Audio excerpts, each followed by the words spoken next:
à tous, c'est Autrement, le magazine des alternatives et des solidarités.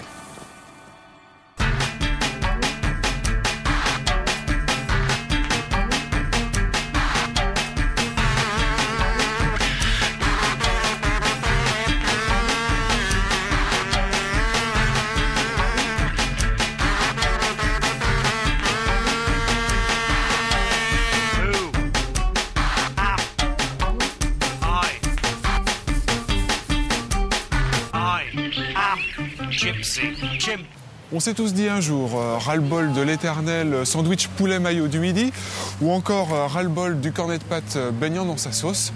Alors voilà, dans cette émission, je vous propose quelques pistes pour déjeuner autrement, c'est-à-dire plus sain, plus équilibré. On va voir que la restauration collective fait des efforts en la matière, qu'il existe aussi quelques bonnes adresses sur Nantes. Et puis, on découvrira Interlude, un restaurant associatif pour manger plus solidaire.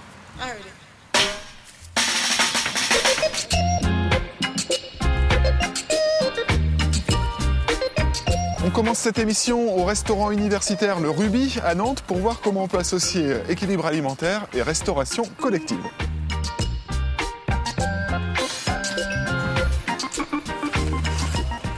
Cédric Dornier, bonjour. Bonjour. Alors vous appartenez au Crous. Oui. Le Crous, c'est le Centre régional des œuvres universitaires et scolaires. Oui. Quelle est votre mission ? Alors depuis la rentrée 2010, nous avons comme mission de respecter la politique de nutrition publique. Notamment diminuer les quantités de matières grasses au sein de nos repas, équilibrer les acides gras, consommer plus de fruits et légumes bien sûr, et de féculents, voilà. Diminuer les quantités de sucre simple, le sucre des desserts, et ensuite équilibrer les apports en fer et en calcium. Donc vous êtes un peu le monsieur diététique du Crous. Voilà.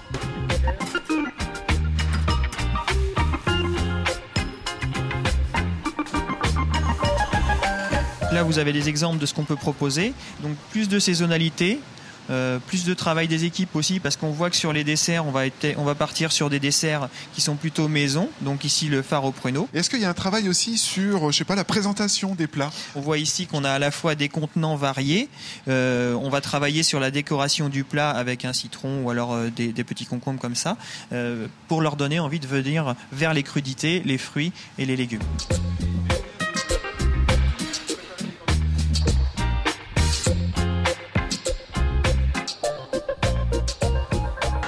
Alors là, on est dans les réserves du restaurant universitaire, les réserves sèches. Si je tourne les boîtes, est-ce que je vais avoir des logos AB, des logos agriculture biologique ?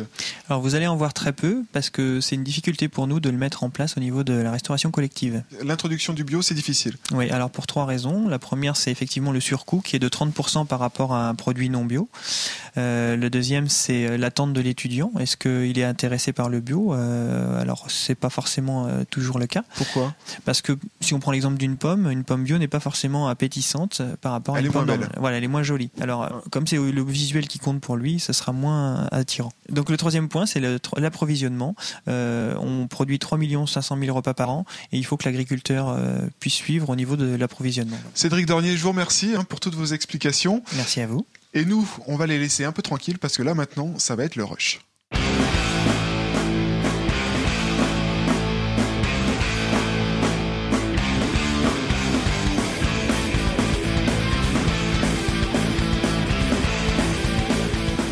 Un début de réponse maintenant à cette question forcément cruciale. On mange quoi ce midi ? On mange quoi, mais surtout on mange où ? Alors voici quelques bonnes adresses sur Nantes pour manger plus bio et plus sain.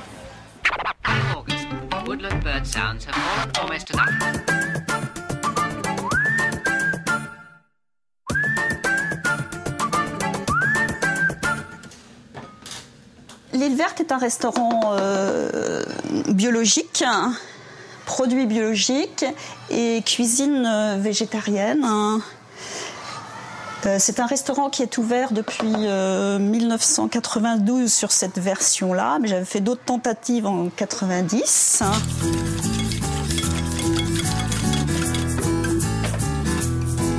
Et en faisant ce choix de restauration biologique, ce qui m'intéressait, c'était d'apporter aux gens des aliments sains, C'est très bon. Marie-Pierre fait attention qu'il n'y ait pas trop de sucre, pas trop de matière grasse, et en même temps, c'est très, très goûteux. Il y a toujours une petite touche et très esthétique aussi. Les assiettes sont très bien présentées, et ça, j'apprécie.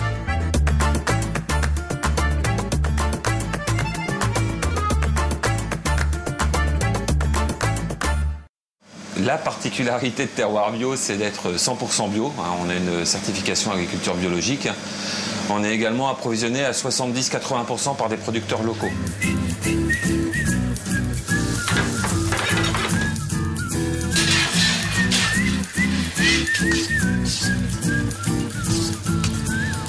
Il y a beaucoup de gens qui me disent j'ai mangé qu'une salade chez vous hier soir, mais j'ai pas eu faim à 4h30, 5h, j'ai pas eu envie de grignoter.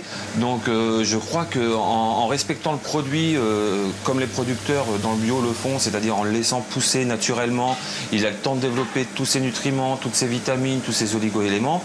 Et on a des produits qui sont en fait, au fond du compte, beaucoup plus nutritifs que des produits qui ont poussé beaucoup plus vite et qui sont en fait bien souvent gorgés d'eau, quoi.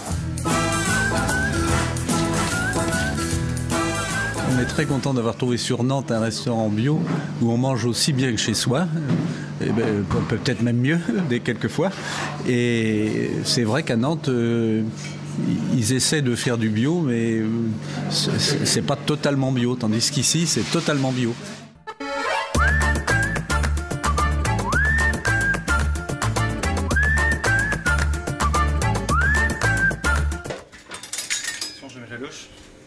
Il y a de plus en plus de gens qui veulent manger un peu différemment le midi, peut-être un petit peu plus léger, un peu plus sain. Donc voilà, on s'est dit que faire des soupes, c'était une solution.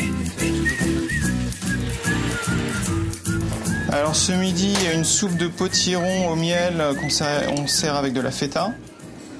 Il y a une soupe, j'appelle ça la soupe du Jura, c'est une soupe en fait, une sorte de soupe paysanne avec plein de légumes non moulinés. Et on sert avec de la saucisse de Morteau, là, que je suis en train de découper. Et puis, on a un velouté de brocoli qu'on sert avec une crème au bleu.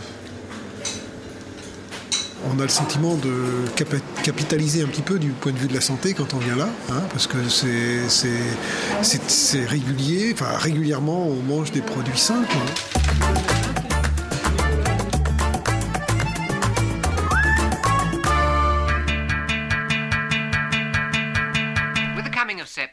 Voilà, et côté prix, comptez pour un menu complet entre 8 et 9 euros chez Terroir Bio, aux alentours de 10 euros au Petit Bouillon et entre 15 et 17 euros à l'Île Verte.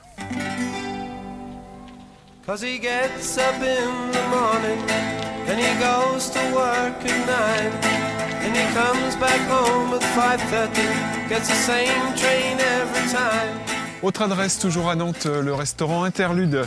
Un lieu associatif et solidaire. On va voir ce que ça veut dire.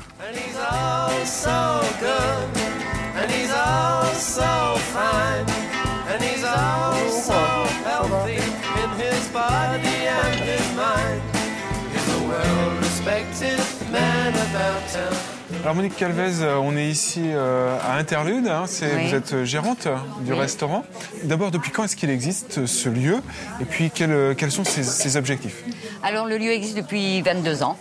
Voilà. Alors le premier objectif d'Interlude, qui est le même depuis le début, c'est de l'insertion professionnelle. Qu'est-ce qu'on apprend quand on vient chez vous? On apprend le service en salle, j'imagine, la cuisine, c'est ça? Voilà, on apprend en salle, donc le service en salle. Ce n'est pas une formation qualifiante, mais ça permet d'aller justement acquérir une formation qualifiante. C'est un endroit où on reprend confiance, c'est-à-dire qu'on réapprend à arriver à l'heure, à avoir une relation avec ses collègues, une relation avec la hiérarchie.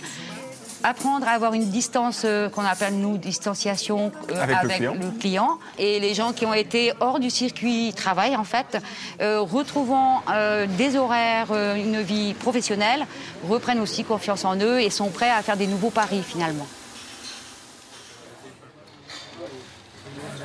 Donc on l'a dit, premier objectif, la formation. Oui. Et un second objectif, c'est quoi? Le second objectif, c'est donc l'application du tarif préférentiel aux demandeurs d'emploi. C'est-à-dire que je suis demandeur d'emploi, je paye moins cher que les autres? Absolument. Par exemple, au lieu de payer 10,40 € votre menu, vous le paierez 5,60 €. Et du coup, est-ce qu'on peut dire que venir manger chez vous à Interlude, c'est un acte solidaire? Tout à fait. En venant manger chez nous, vous permettez à Interlude d'appliquer des prix préférentiels aux demandeurs d'emploi. Et le deuxième, c'est une rencontre entre les gens qui sont en milieu actif et les gens qui sont demandeurs d'emploi autour de la bibliothèque particulièrement. C'est un lieu convivial. C'est un lieu de convivialité et de solidarité.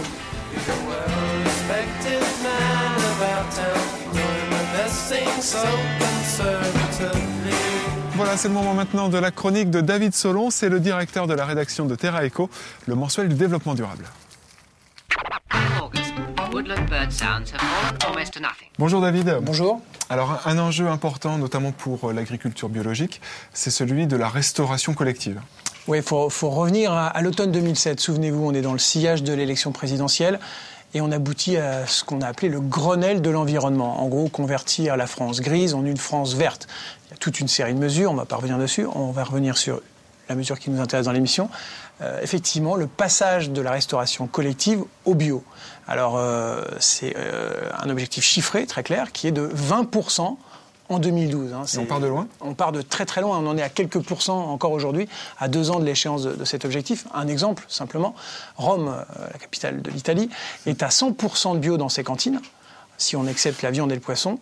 Paris, en 2009, n'en était qu'à 9%. Donc on est très loin de l'objectif. Donc, encore du chemin à parcourir, et pourtant le passage à la cantine, c'est un passage important dans la formation du futur consommateur. Oui, c'est un passage clé même. Il y a une étude qui dit que 3/4 des gens qui passent par les cantines vont conserver les mêmes aliments dans leur vie d'adulte. Vous voyez, donc ils vont peut-être les cuisiner différemment, je leur souhaite, mais en tout cas, c'est un moment clé, effectivement. Est-ce que manger sain, ça veut dire forcément manger bio ? Est-ce que ça suffit ? Non, ça suffit pas. Si vous mangez une tomate bio avec 17 côtes de porc à votre dîner, ça va pas aller. Il faut ça va pas être très digeste. Voilà, il faut équilibrer le repas, évidemment, d'une part. Et puis, il faut aussi essayer de consommer local. Même si c'est bio, c'est pas parce que c'est bio que ça a été produit, fabriqué, cultivé dans le champ d'à côté. Ça peut venir d'Europe de l'Est, ça peut venir de l'autre bout de la Terre. Donc ça suffit pas, effectivement. Alors, c'est déjà un premier bon point. Vos conseils, ce serait quoi, alors ? Bio, on l'a dit. Local, on l'a dit. Puis il y a un dernier point. C'est ce qu'on appelle le slow food, manger doucement. C'est-à-dire que quand on mange, on s'arrête, on prend le temps de manger et on essaye de profiter de ce qu'on mange. Et ça, c'est un élément clé dans le manger sain, en tout cas à mes yeux. Merci David. Et vous revenez justement dans le dernier numéro de Terra Eco sur le Grenelle de l'environnement dont on vient de parler, avec cette une, comment Sarkozy a failli être écolo. Voilà, autrement c'est terminé pour aujourd'hui. Comme d'habitude, vous retrouvez l'intégralité de cette émission sur le site internet de Télénantes, télénantes.com. Et moi je vous dis à très bientôt. Salut.